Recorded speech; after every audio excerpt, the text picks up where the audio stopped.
The man, widely seen as the godfather of artificial intelligence, has quit his job at Google, warning of the dangers of AI.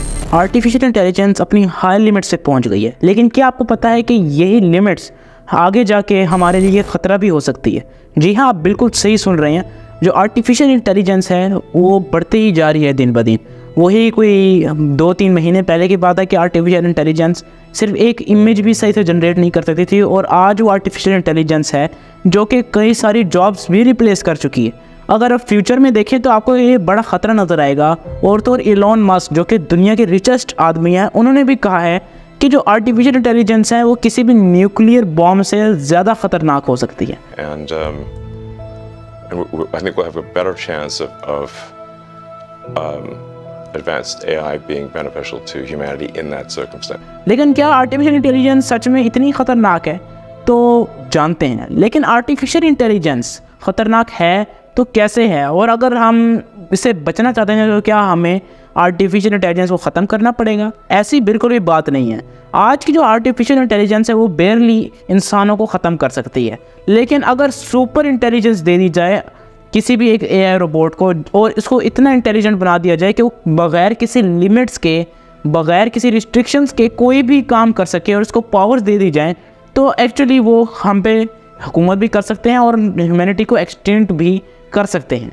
दोस्तों, हमारी अर्थ को 4.5 billion years गुजर चुके हैं बने हुए, लेकिन ह्यूमैनिटी कुछ ही बिलियन ईयर्स पहले आई थी इस ज़मीन पे।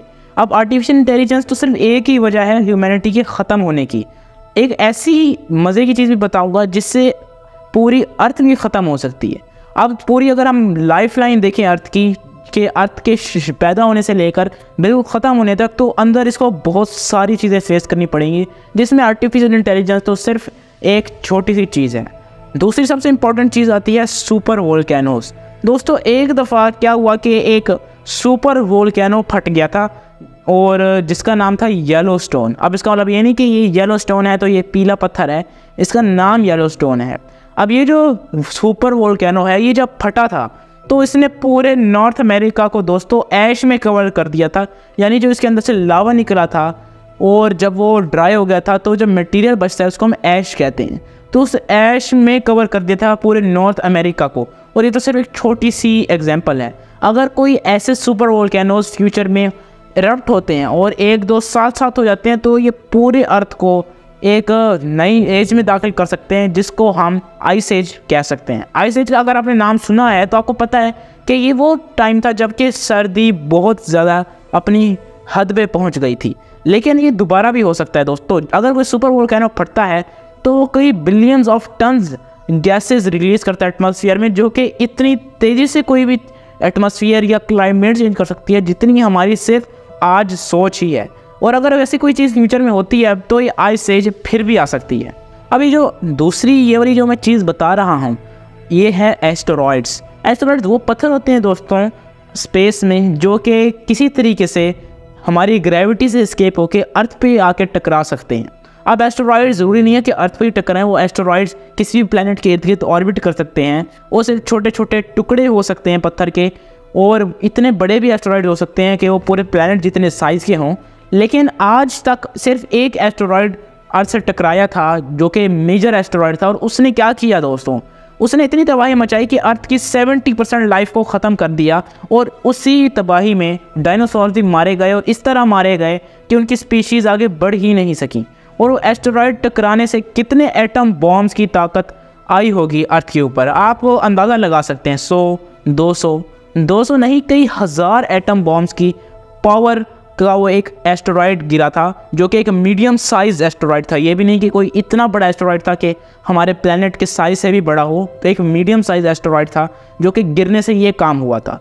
अब एस्टेरॉयड कोई इफ़ का मैटर नहीं है कि अगर टकरा जाए तो ये हो जाएगा। हमें इसमें फ़िक्र में रहना चाहिए कि ये कब टकरा सकता है। नासा ने बहुत सारी ऐसी टेक्निक्स यूज़ की हैं जिससे हम एस्टेरॉयड्स को बचा सकते हैं अर्थ पे गिरने से, लेकिन ये इतनी ज़्यादा कोई ऑब्वियस बात नहीं है।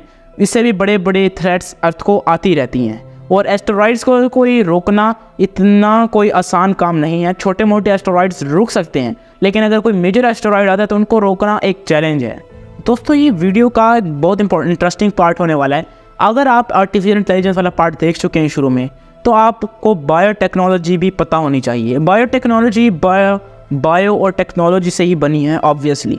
बायो जो है उसका मतलब होता है लाइफ, यानी लाइफ को अगर टेक्नोलॉजी से जोड़ दिया जाए तो इसके बहुत सारे फ़ायदे हो सकते हैं। ऐसे रोबोट्स बनाए जा सकते हैं जिनमें लाइफ हो सकती है, जिनमें इमोशंस हो सकते हैं, लेकिन ये उतने ही ख़तरनाक हो सकते हैं। आजकल तो ये भी न्यूज़ आ रही है कि बहुत सारी टेक्निक्स यूज़ की जा रही हैं लोगों को, ह्यूमंस को लैब में पैदा करने की, यानी कि ह्यूमंस जो साइंटिस्ट हैं वो लैब में बना रहे हैं। और ये बड़ी अजीब बात है। अगर इस तरह ह्यूमंस बनते रहे तो एक्चुअली ह्यूमैनिटी फिर भी ख़त्म हो सकती है, क्योंकि उतने ओरिजिनल उस तरह के ह्यूमंस नहीं होंगे जिस तरह हम होंगे। इसके अंदर टेक्नोलॉजी का भी एक एलिमेंट होगा जो कि बहुत ही ख़तरनाक हो सकता है। इस तरह आगे जाके जो लाइफ है वो तो ख़त्म ही हो जाएगी, हर तरफ सिर्फ टेक्नोलॉजी ही होगी, और आगे जाके नेचर तो बिल्कुल ख़त्म हो जाएगी। तो दोस्तों, आपका क्या ख्याल है इस बारे में? इस वीडियो के कमेंट सेक्शन में ज़रूर बताइएगा। अगले वीडियो मिलेंगे, तब तक के लिए